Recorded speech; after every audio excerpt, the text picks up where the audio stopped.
Hey there everyone, it's GG Sober Sun.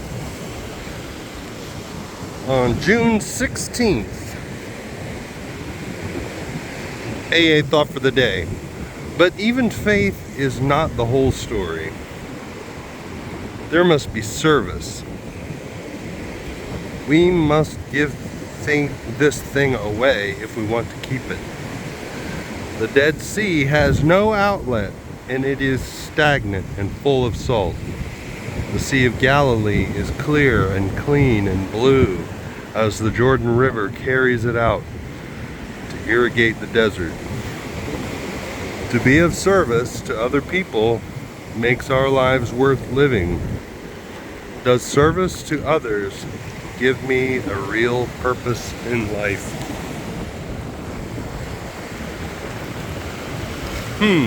That's pondersome. And I mean, y'all are getting real-time reactions to this. I mean, I can't remember the last time I've read all the way through the 24-hour-a-day book, so I don't remember a lot of these. Most of these, actually. Does service to others give me real purpose in life? I think service to others is my purpose in life. So if that's the same thing, I don't know. My real purpose in life is to put my life in God's hands, put my dark past in God's hands, as it says in the family afterward. That because when I choose to put it in God's hands, it's the greatest possession I have. That's what the big book says. And I have to believe that.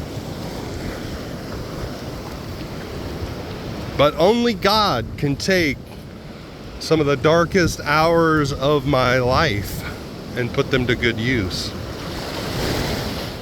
Some of the worst mistakes I've made in my life and put them to good use. Not just to good use, but to His perfect purposes.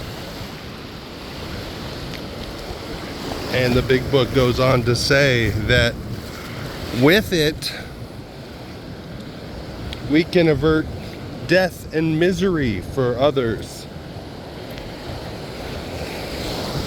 And that, to me, is mind-blowing, to say the very least. So that service to others, and when I think of service to others, I think, like, I don't know, in AA meetings, chairing a meeting, that's part of it. In my grandiose way, I think it should be like, I don't know, leading others or something along those lines, But really, it's just showing up at meetings, being consistent at meetings. It's the small things, really. It's the atomic habits. That when I lead myself in the small things of going to regular meetings, I just realized there's here in Fort Walton Beach at my clubhouse, the Alano Club at 52 Beale, better known as 52 Beale,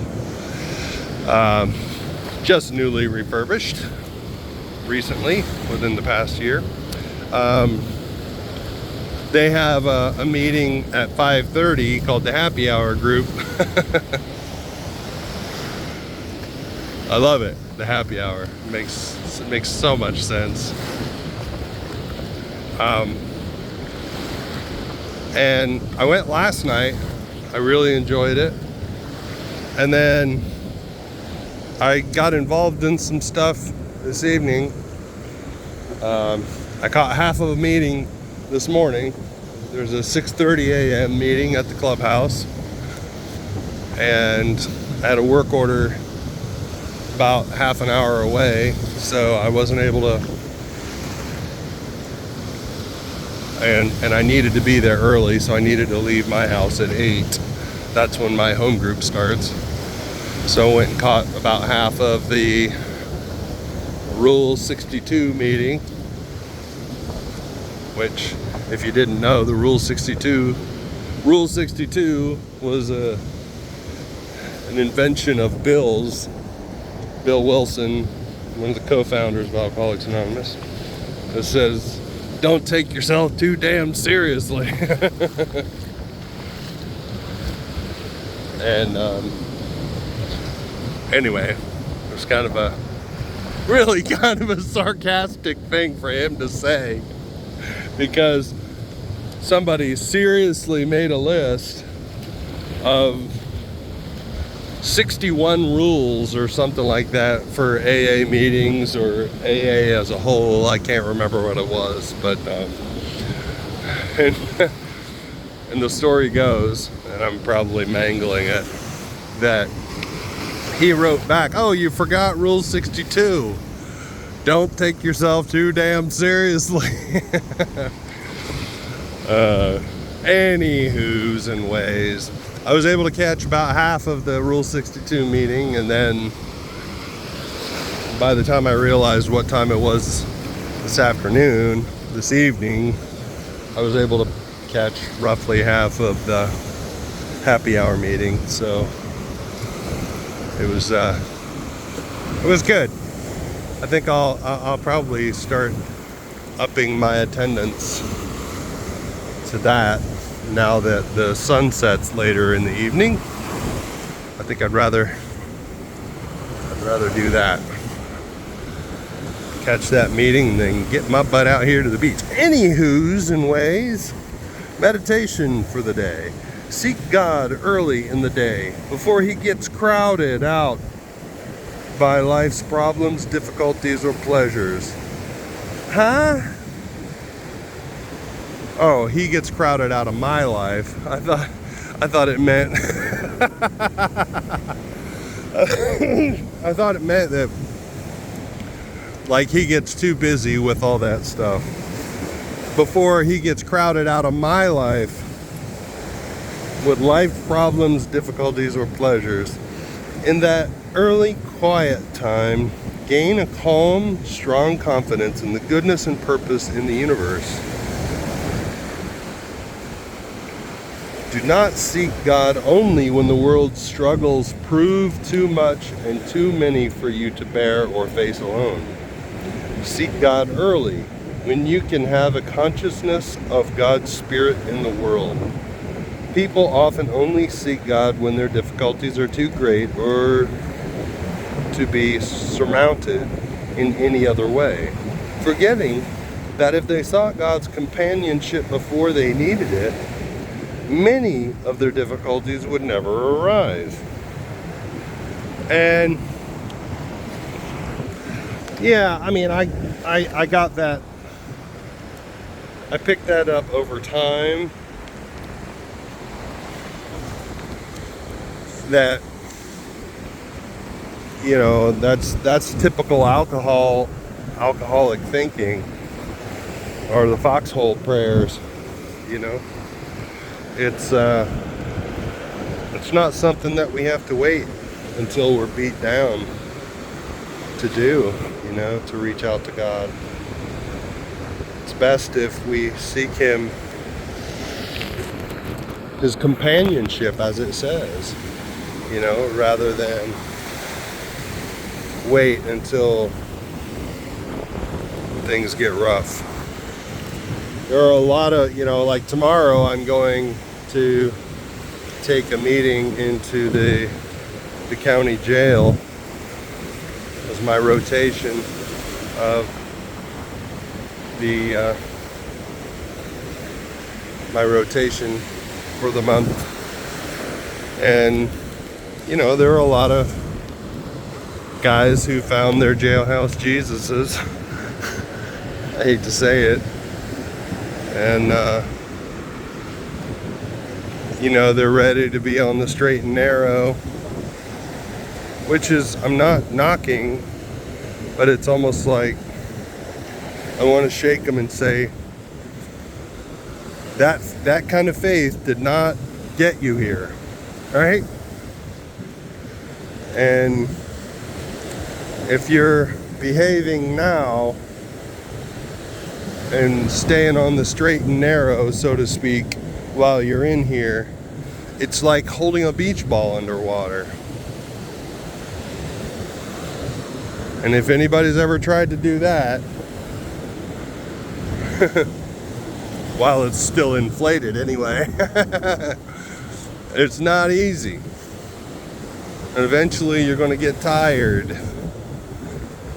Or you're going to have a slip, literally, that your hands slip off the beach ball or something to that effect. And the ball doesn't just float to the surface of the water, it shoots out like a rocket. You know what I mean? And that's what happens with my addictive behaviors. And today, I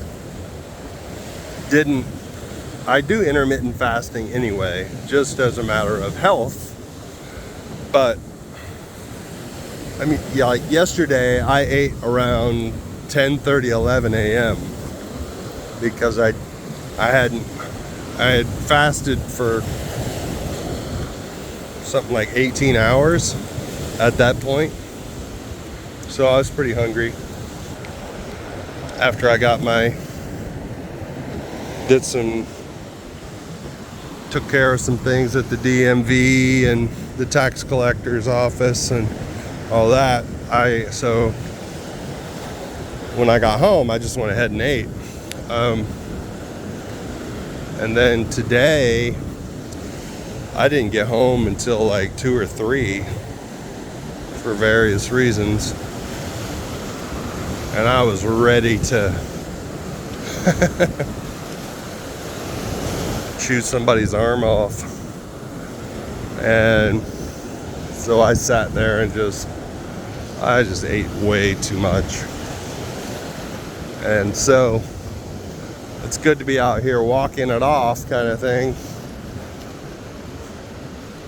But I also know that there was a little bit of fear in me in that I didn't plan to not eat until 2 in the afternoon. 2, 3 in the afternoon. And the night before, or the day before, I ate earlier in the day and really didn't eat much the rest of the day. So anyway, there's a little bit of a fear that, hey, I gotta eat more today because I might not eat until later in the day tomorrow, kind of thing, you know? So at any rate,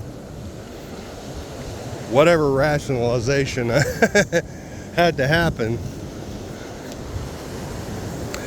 I do my prayers first thing in the morning.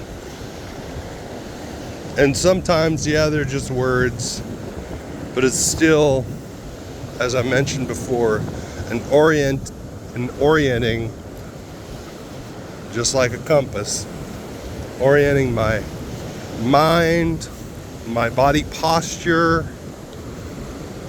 is of servitude to the God of my understanding. And I have no shame in that these days. And I used to think, and I think it was really rationalization, you know, call it from the alcoholism personified, the enemy, okay?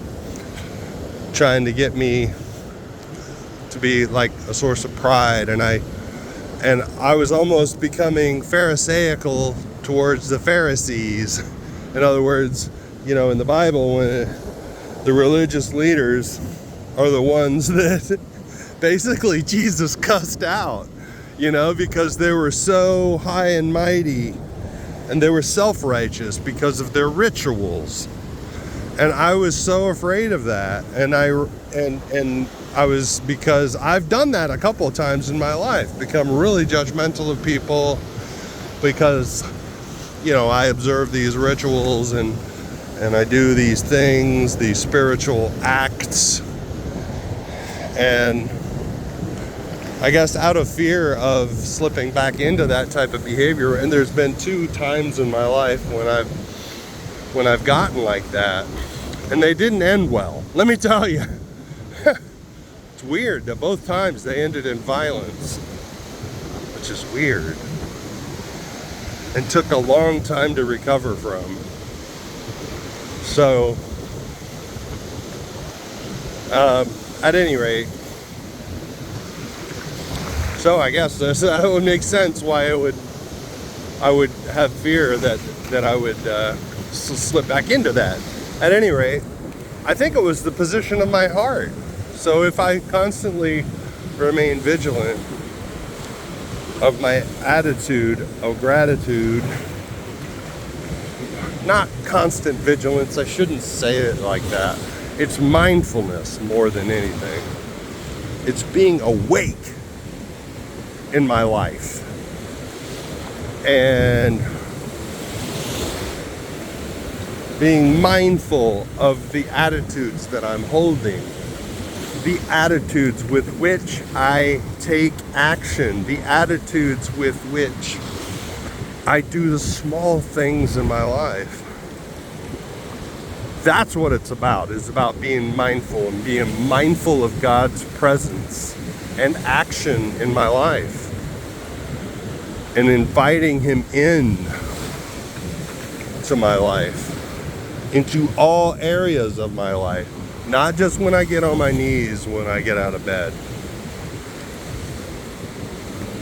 And I could, there are times in this atomic habit age, atomic habit age, where I have found myself thinking, well, maybe I should do it like this. Maybe, and I could see how people could get really like obsessive compulsive about their prayer habits and their spiritual habits.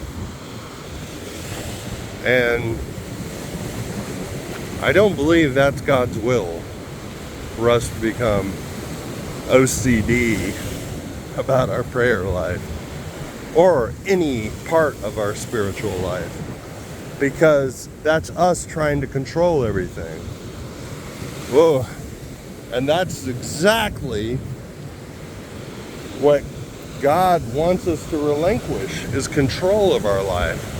He wants us to be constantly plugged into Him, the universe, whatever you want to call it, the unified field. Not because He demands servitude. I don't believe. Because He wants the best for us. And He knows that He has the best for us. He's the giver of all good gifts. Oh, come on. He's the giver of all good gifts. He designed every cell in our body. He designed everything. And He knows how it's supposed to work properly. Right? And if we're plugged into Him, He's going to guide us into all peace, serenity, truth, power.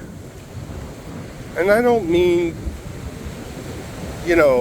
domination over other people. The power with which to put all negativity and evil intentions and everything like that under our feet. That's what, my pastor's been talking about lately. All this stuff, all the worldly crap, all of our past mistakes and everything, it's all under our feet. It's beneath us if we're truly repentant. Even if we're not truly repentant, we just have to step into the knowledge of that's in fact what's going on. That's the truth of our lives. In Him. In Him. In Him. That's why I need to stay out of selfishness, self-centeredness. That is the root of our problems. That's what the big book says about step 4. With it, we can rationalize all kinds of bad behavior, and we step on the toes of our fellows, and they retaliate seemingly without provocation. So we can go, why'd you do that? That kind of thing. In Him, if someone's offended, we can look at it squarely and go, okay, because a lot of people are offended about a lot of stuff these days, right? I won't get into that, but either way, we got a perfect game plan for that in the steps. You know, we can look at, where did I go wrong? We have a framework in the now, right? In the now. We don't have to dredge up all the past. We can do it in the now and say, okay, this is where I went wrong. I can make amends for that. And then we can move on. Or not. If they choose not to, then that's entirely up to them. So, this recovery stuff, man, I'll tell you what, it's a good deal. Prayer for the day. I pray that I may not let God be crowded out by the hour, the hurly-burly of life. This is what it says. I love that, hurly-burly. I pray that I may seek God early and often. That is the key. I've not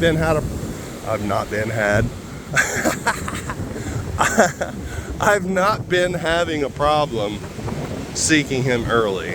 For the most part, I slide out of bed and I get on my knees. Unless I gotta pee really bad. So, I slide out of bed and I get on my knees.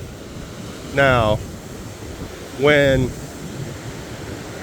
throughout the day, like today when I was racing out, literally racing out to the outlet malls, I don't know what triggered it, but I told myself initially I should be fine to get out there. I gave myself an hour to get out there. It typically takes about a half an hour. But when I got onto the main thoroughfare that would take me all the way, was stop and go traffic on the first bridge. And that got me a little panicky. And so there was a lazy driver in front of me, and I could see that there's a huge gap in front of them. I got over in the left-hand lane and got around them. And I kept doing that until I got out onto the island, basically, which is a stretch of 55-mile-per-hour highway, 4-lane divided highway. And I just started driving like a maniac, and it didn't stop, basically. And I can't wait till I get a vehicle that has adaptive cruise control. Because right now, and I know I'm I'm kind of blaming it on adaptive cruise control, but it takes a lot of stress out of driving, I'll put it that way. Where, you know, I can set it and I know I'm not going to rear end anybody, and I can kind of switch off. Basically, I can dissociate while I'm driving, which means I'm not getting trying to read the minds of the drivers around me, and I'm just focusing on keeping the car within the lanes, basically. It sounds silly, I know, but I know what works for me. And the other thing is saying, God, your will be done. Basically, not my will, your will be done. And every time I do that, it works out. I don't know why I don't do that, right? So that would be the often part. Early, I got it. Often, not so much. My will comes back in. But it's the reason they say practice these principles in all our affairs, including traffic. So I'm a work in progress, just like everybody else. So I'll keep coming back, y'all. I love you. Look up. Aim up. Rise up. Have a great day.